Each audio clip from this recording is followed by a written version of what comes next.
நேத்து நைட்டே லஞ்சுக்கு இதுதான் பண்ணலாம் அப்படின்னு பிளான் போட்டது. ஆனா காலைல எந்திரிச்சோனே பிளானே மாறிடுச்சு. ஏன்னா, நான் லேட்டா எந்திரிச்சனால கீரை பாட்டி வந்துட்டு போயிட்டாங்க.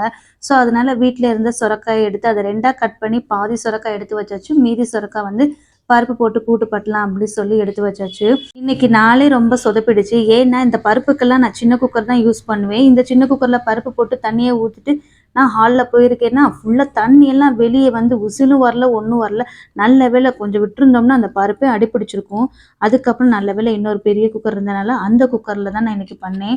ஏன்னு தெரியல, அந்த அடிக்கடி சின்ன குக்கர் வந்து விசில் வரமாட்டேங்குது. ஒரு வேளை லப்பர் மாத்தணுமோ என்னன்னு தெரியல.